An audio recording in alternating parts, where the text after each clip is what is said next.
آج کی ویڈیو میں ہم بات کریں گے ایران سے واپس آنے والے ہزاروں افغان ریفیوجیز کی، کابل میں ہوئے قتل پر اور دوسری اپڈیٹس پر جو افغانستان سے ریلیٹڈ ہیں۔ تو چلیے شروع کرتے ہیں۔ آج کی ویڈیو کی ہائی لائٹس کچھ ایسی ہیں۔ ایران سے ڈپورٹ ہوئے افغانز خالی ہاتھ واپس آ رہے ہیں۔ کابل میں پولیٹیکل اینالسٹ پر حملہ۔ قازقستان نے افغانستان میں نئی انویسٹمنٹ کا پلان بنا لیا۔ عامر خان متقی انڈیا پہنچ گئے۔ ویڈیو میں آگے بڑھنے سے پہلے دوستوں چینل کو سبسکرائب کر لیں اور بیل آئیکن بھی دبا لیں تاکہ ہماری لیٹسٹ خبریں آپ تک فوراً پہنچ سکیں، اور ساتھ ساتھ ویڈیو کو بھی لائک کر لیں۔ تو چلیے شروع کرتے ہیں۔ السلام علیکم دوستوں، سب سے پہلے بات کرتے ہیں ان افغانز کی جو ایران سے واپس بھیج دیے گئے۔ 1.12 ملین سے زیادہ افغان مائیگرنٹس کو صرف پچھلے 3 مہینوں میں ایران نے ڈپورٹ کیا۔ ان لوگوں نے کہا کہ ان کا سارا سامان، گھر اور زندگی کی بچت ایران میں ہی رہ گئی، اور اب وہ افغانستان میں بالکل خالی ہاتھ آ کر جی رہے ہیں۔ افغان آفیشلز کے مطابق طالبان حکومت ایران سے بات کر رہی ہے کہ ان لوگوں کا سامان واپس مل جائے، لیکن ابھی تک گراؤنڈ پر کوئی مدد نظر نہیں آئی، یعنی کہ اپنے ملک میں واپس آنے کے بعد بھی ان لوگوں کے لیے افغانستان ایک سیف ہوم نہیں رہا۔ لیکن ایران اپنے فیصلوں پر قائم ہے اور انلیگل افغانز کے خلاف کریک ڈاؤن چل رہا ہے، کیونکہ ایران اپنی سیکیورٹی پر کوئی بھی کمپرومائز نہیں کر رہا۔ اب بات کرتے ہیں ایک شاکنگ نیوز کی۔ کابل میں مشہور پولیٹیکل اینالسٹ سلیم پیگر پر ان کے گھر میں آرمڈ اٹیک ہوا۔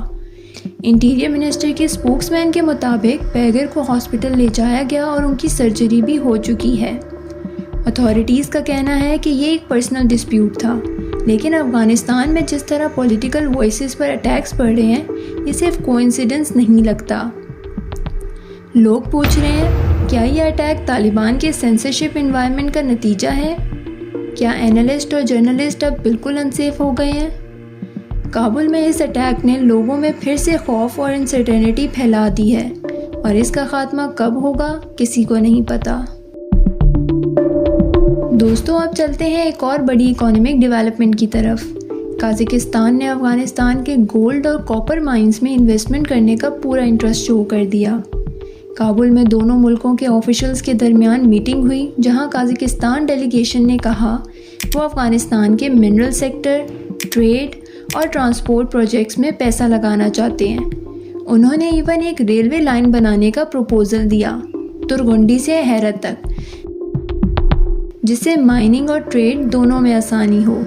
افغان منسٹر آف مائنز نے اس کا ویلکم کیا اور کہا کہ سب کچھ نیشنل لاء کے مطابق ہوگا، لیکن ایکسپرٹس کہہ رہے ہیں قازقستان کا یہ موو صرف بزنس نہیں، ایک اسٹریٹجک انٹری بھی ہے، کیونکہ افغانستان کے مائنز ایشیا کے سب سے رچ نیچرل ریسورسز میں شامل ہیں، اور ہر ملک اس دولت میں اپنا حصہ چاہتا ہے۔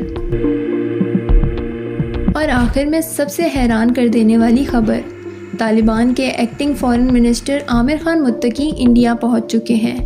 یہ پہلی بار ہے کہ طالبان کے کسی ٹاپ منسٹر نے نیو دہلی کا آفیشیل وزٹ کیا ہو۔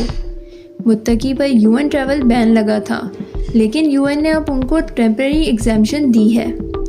انڈیا ایکسٹرنل افیئرز منسٹر اور نیشنل سیکیورٹی ایڈوائزر سے ان کی ملاقات سکیجول ہے، اور وہ تاج محل اور دیوبند بھی جائیں گے۔ اینالسٹ کہہ رہے ہیں انڈیا کا یہ سٹیپ ایک اسٹریٹجک ریکیلیبریشن ہے۔ نیو دہلی طالبان کو ریکاگنائز نہیں کرتا، لیکن ریجنل ڈائلاگ میں پیچھے بھی نہیں رہنا چاہتا۔ لیکن ہیومن رائٹس گروپ نے اس وزٹ کو کرٹیسائز کیا ہے کہ طالبان کو انگیج کرنا مطلب ان کے ظلم کو اگنور کرنا ہے۔ کیا انڈیا طالبان کے ساتھ امن چاہ رہا ہے یا اپنی ریجنل پوزیشننگ مضبوط کر رہا ہے؟ اس سوال کا جواب ابھی دنیا ڈھونڈ رہی ہے۔ تو دوستوں یہ تھی آج کی افغانستان اور ریجن سے جڑی کچھ سب سے بڑی اپڈیٹس۔ آپ کے حساب سے کیا یہ سب ڈیولپمنٹس ایک بڑے ریجنل ڈیل کی تیاری ہے؟ کیا طالبان اب انٹرنیشنل سٹیج پر اپنی امیج بدلنا چاہتے ہیں؟ اپنی رائے کمنٹ سیکشن میں ضرور دیں، اور اگر ویڈیو پسند آئے تو لائک، شیئر اور پاک پاور نیوز کو سبسکرائب کرنا نہ بھولیے۔ ملتے ہیں اگلی ویڈیو میں۔ اللہ حافظ۔